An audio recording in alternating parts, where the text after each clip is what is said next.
Jangan lupa like, comment, and subscribe channel YouTube TVRI Bengkulu dan nyalakan lonceng notifikasinya.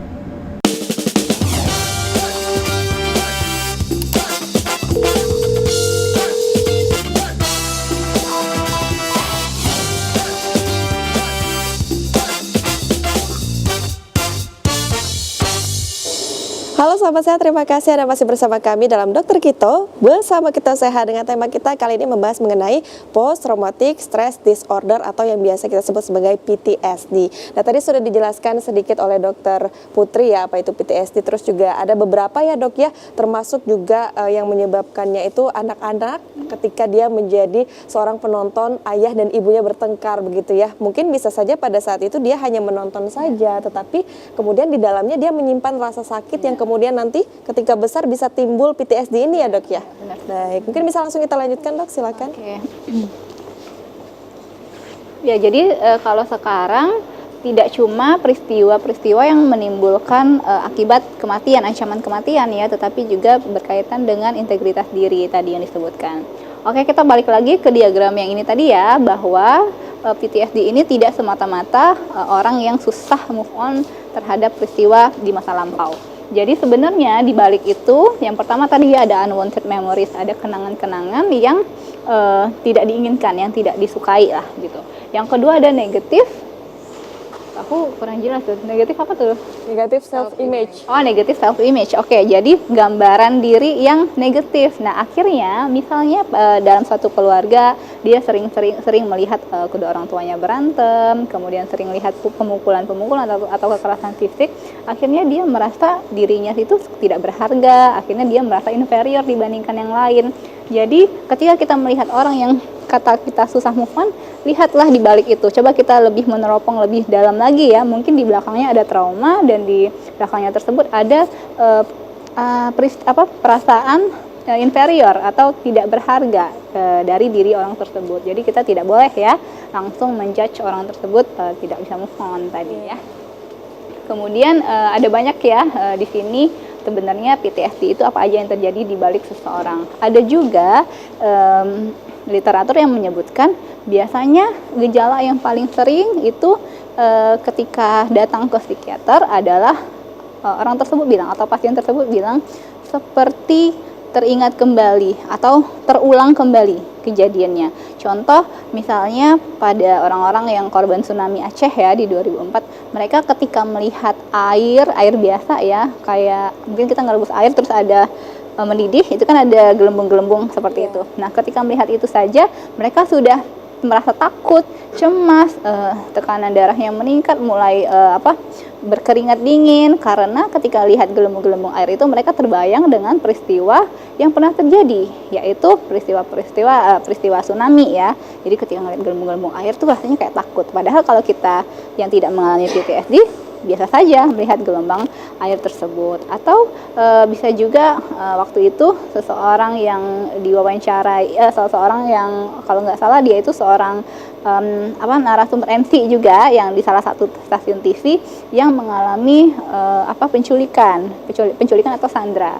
Nah itu kan juga mengalami mungkin tidak ada ancaman kematian, tetapi rasanya takut ya atau ada peristiwa traumatis. Nah dia ketika melihat orang asing pakai baju hitam itu dia langsung ketakutan, langsung lari gitu. Padahal kan kita kalau kita tidak mengalami PTSD kan rasanya normal-normal saja ya melihat orang berbaju hitam, kemudian badannya tinggi besar. Nah itu dia langsung keringat dingin, takut. Karena apa? Karena kejadian-kejadian itu atau gejala-gejala yang dia alami itu berhubungan dengan ini tadi peristiwa yang dia alami. Jadi untuk gejala-gejalanya yang pertama tadi ya ada kecemasan yang terjadi dipicu oleh hal-hal yang mungkin bukan. Kalau peristiwa tsunami mungkin bukan gempa, pemicunya bukan gempa, tapi kayak sekedar melihat air yang bergelembung saja dia sudah mengalami rasa cemas tadi. Yang kedua ada mimpi buruk. Nah mimpi buruk, jadi dia sering keulang memori itu kan terekam ya di dalam diri kita, di dalam otak kita. Masih mimpi tentang kejadian itu, mimpi ada tsunami lagi, mimpi ada gempa lagi. Nah itu terus berulang. Dan juga kata kuncinya gejala-gejala ini tidak terjadi dalam waktu yang sebentar ya. Dia ada yang mengatakan di atas sebulan, ada yang mengatakan di antara 1 sampai dengan 6 bulan. Jadi gejala tersebut terus berlanjut gitu ya. Yang ketiga ada kilasan balik. Nah, ini jadi dia seperti flashback kalau kita bilang ya, flashback dengan kejadian yang sebelumnya. Terus terekam, terulang di dalam pikirannya. Kalau ada bencana seperti gempa bumi atau tsunami, dia mungkin saat duduk dia keinget lagi kejadian-kejadian tersebut karena dia yang mengalami secara langsung pada tahun 2004 itu misalnya ya. Atau kalau dia mengalami pemerkosaan, itu terulang kembali nih, di mana ketika dia dipaksa, disiksa begitu. Nah, itu akan muncul respon-respon tubuh yang akhirnya menimbulkan gejala-gejala dari PTSD. Yang keempat, jelas dia akan ada perubahan perilaku menghindari tempat atau aktivitas yang mengingatkan kepada trauma ya. Mungkin kalau anak sekarang ya, mungkin kalau dia trauma dengan katakanlah dengan pacar atau dengan hubungan, mungkin aku nggak mau lagi deh ke kafe itu gitu karena aku keinget sama orangnya. Aku nggak mau lagi ke tempat B karena aku dulu ke sana kayak gitu. Tapi kan itu bukan PTSD ya.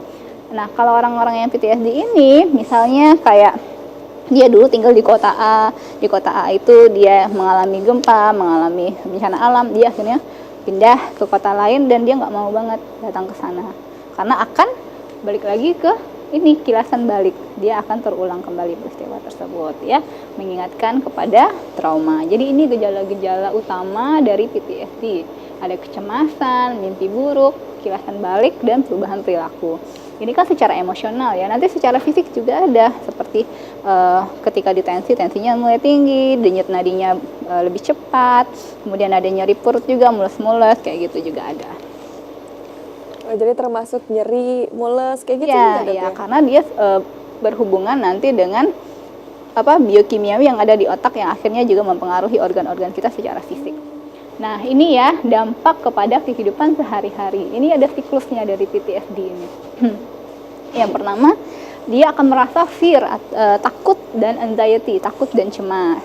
Nah, akhirnya keluarlah neurotransmitter namanya endorfin ya ketika kita merasa cemas untuk menghilangkan kecemasan tersebut. Karena kan tubuh kita selalu berespon ya terhadap hal-hal yang tidak normal, tubuh kita itu akan berusaha untuk menormalkannya kembali. Akhirnya keluar endorfinnya banyak, akhirnya berkuranglah endorfinnya untuk mencapai keseimbangan. Akhirnya ketika endorfinnya mulai menurun lagi, muncul lagi nih ada painful memories tadi, kenangan yang menyakitkan tadi muncul lagi. Akhirnya seseorang tersebut bisa saja mencari escape atau mencari jalan untuk menenangkan dirinya. Ada dampak yang buruk ya dari menenangkan diri. Jadi menenangkan diri itu bisa saja dengan hal yang positif dan hal yang negatif. Yang positif mungkin kita baca buku ya, ngobrol sama teman-teman, atau yang positif juga adalah mencari pertolongan profesional ke dokter. Nah, itu hal yang positif ya untuk menanggulangi gejala yang dia rasakan. Tapi ada juga yang negatif. Contohnya seperti minum alkohol atau mengkonsumsi obat-obatan terlarang, dan itu nanti efeknya balik lagi menjadi tidak menyelesaikan masalah ya, maksudnya takut dan cemas lagi. Akhirnya dia menjadi seperti lingkaran yang tidak berkesudahan, lingkaran yang salah ya. Ini akhirnya tetap PTSD-nya tetap terjadi, malah ada masalah baru yaitu penggunaan obat-obatan terlarang. Ini ya. Untuk dampaknya dia bisa mengganggu berbagai aspek kehidupan sehari-hari. Contohnya seperti kehidupan sosial. Akhirnya kan kalau dengan orang, mungkin orang melihatnya agak aneh ya, kok dia lihat air kayak ketakutan, kan? Kayak kok dia lihat mobil yang melaju, kok dia langsung kecemasan, langsung berkeringat kayak gitu. Jadi orang mungkin akan berjarak dengan dia sehingga akan sulit untuk menjalin kehidupan sosial yang baik, karena tidak semua orang tahu ya dengan cerita kita. Kemudian yang kerja juga, dengan kehidupan kerja juga jadinya sulit berkonsentrasi, tugas dan pekerjaan juga akhirnya terbengkalai kalau tidak mencari pertolongan segera.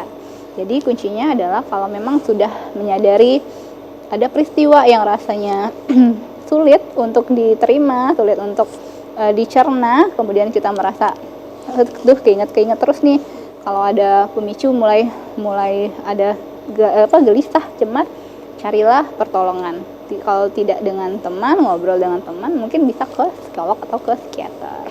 Dan juga akan berdampak kepada kehidupan pribadi ya.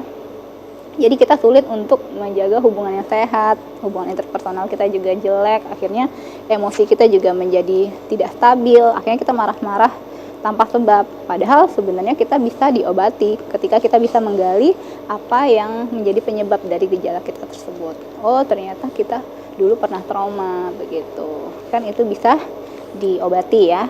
Berarti ini ya, izin dok, berarti ini benar-benar mengganggu kehidupan sehari-hari ya, sosial, kerja, bahkan pribadi pun juga. Iya. Nah ini berarti kalau tadi disebutkan harus cepat ditangani ke pihak yang memang mengerti begitu ya, pihak kesehatan begitu ya. Berarti ini memang betul-betul tidak bisa sembuh sendiri dengan beberapa cara begitu dok, atau seperti apa mungkin nanti bisa dibahas setelah jeda pariwara berikut. Pemirsa jangan kemana-mana, tetap bersama kami dalam Dokter Kito, bersama kita sehat.